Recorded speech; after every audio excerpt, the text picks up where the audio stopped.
चाय खत्म होने पर खाली कप लेकर वो किचन में रखने गए तो वहाँ देखा कि बहू और बच्चों का कप ढोके पड़ा था। उन्होंने भी अपना कप ढोकर रख दिया और अपनी डायरी लेकर बालकनी में आ गए। बालकनी में बैठे बैठे उनकी नजर सूखी हुई तुलसी के पौधे पर गई। उन्होंने एक लोटा पानी लाकर उसमें डाल दिया।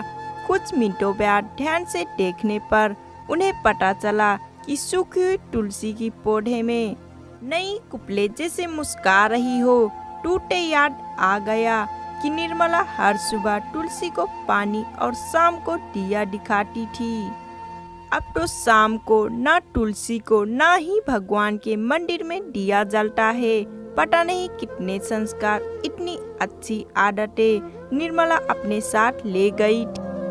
दिनेश लाल आसमान की तरफ देखकर बोले, संकुलता, मुझे और इस परिवार को अभी तुम्हारी जरूरत थी। तुम क्यों हमें छोड़कर चली गई? तुमने मुझे धोखा दिया।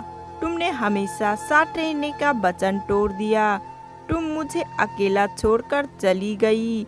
दिनेश लाल की आंखें भर आई। पापा, इतनी ठंडी हवाएं बह रही हैं और आप हैं कि बालकनी में बैठे हैं। अंदर जाइए, नहीं तो बीमार हो जाएंगे। बेटे ने दिनेश लाल जी से कहा। बेटा, बहू और पोता पोती सब तैयार होकर पार्टी के लिए निकल रहे थे। किसी ने झूठ मूठी मन रखने के लिए भी उनसे नहीं पूछा कि साथ चलिए। बाबा, आप खाना खाकर जल्दी सो जाइए, हमें आने में जरा देर हो जाएगी। ज्यादा देर तक जागना आपकी सेहत के लिए अच्छी नहीं है।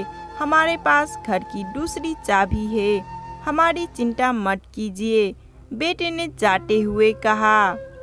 ऐसे बोल रहे हैं जैसे मेरी सेहत की बहुत फिक्र है। कितने दिनों से बोल रहा हूँ, डॉक्टर के पास ले चलो। बीपी बढ़ा हुआ है, शुगर भी चेक करवाना है। थोड़ा सा भी चलता हूँ तो हाँफने लगता हूँ।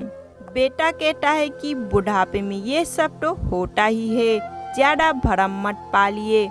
वाह बेटा, बुढ़ापे के पास बैठने के लिए थोड़ा सा भी टाइम नहीं है तेरे पास, और पार्टी के लिए टाइम ही टाइम है। ऐसा अनगिना विचार उनके दिमाग में चल रहे थे, लेकिन फिर भी उन्होंने हाँ में सिर हिलाया। सभी पार्टी में चले गए। दिनेश लाल जी हॉल में रखी कुर्सी पर आकर बैठे। खाना खाने की अभी कोई इच्छा थी नहीं, इसलिए टीवी चालू की। आज वैलेंटाइन डे था, प्यार का दिन, इसलिए टीवी पर भी उसी के बारे में दिखा रहे थे। दिनेश लाल जी की नजर पास में रखी अपनी पत्नी की फ्रेम पर गई, जिसने लाल कलर की साड़ी पहन रखी थी।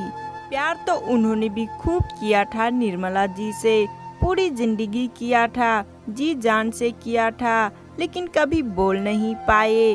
टीवी पर दिखा रहे थे। लोगों ने लाल कपड़े पहन रखे थे, हाथों में लाल फूल के गुच्छे लेकर वो ग्रीन टी कार्ड्स की खरीदारी कर रहे थे। पता नहीं दिनेश लाल जी के मन में क्या आया, उन्होंने अपना पैसों का वॉलेट लिया और निकल पड़े। निर्मला जी की याद में चलते चलते वो एक आइसक्रीम पार्लर के पास पहुँचे। उनको सांस चढ़ गया था, उनके सांसों की गति तेज हो गई थी। आइसक्रीम पार्लर के पास एक कुर्सी पर वो आकर बैठे। तभी वहाँ पर एक छोटी बच्ची आई जो गुब्बारे बेच रही थी। बच्ची बोली, दादाजी गुब्बारे ले लो। क्या इतने ही बचे हैं? बिक जाएंगे तो जल्दी घर चली जाऊंगी।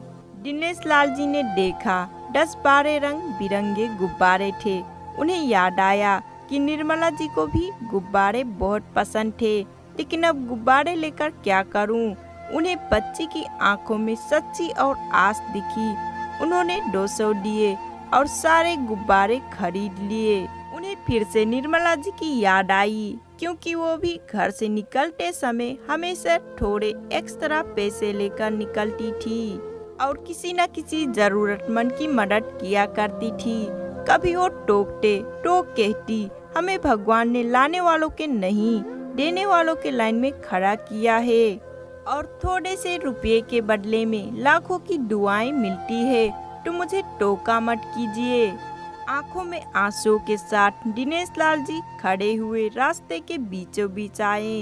उन्होंने आसमान की तरफ देखा, अपने हाथों में पकड़े गुब्बारे आसमान में छोड़ दिए और चिल्लाकर बोले, निर्मला मैं तुमसे बहुत प्यार करता हूँ। उनके सांसों की गति बढ़ गई, उनका शरीर लड़खड़ाया और जमीन पर धम से गिर पड़े। आसपास के लोगों को कुछ भी पता नहीं चल पाया। उससे पहले ही दिनेश लाल जी ने इस मोह माया दुनिया को अलविदा कह दिया। उन्हें अपनी पत्नी से मिलने की बहुत जल्दी थी। तो दोस्तों, बुढ़ापा ये कहानी आपको कैसा लगा? अगर थोड़ा सा भी पसंद आएगा तो एक लाइक तो बनता है, और ऐसे ही कहानी सुनना पसंद करते हो तो हमारे चैनल को सब्सक्राइब जरूर करना। Thanks for watching.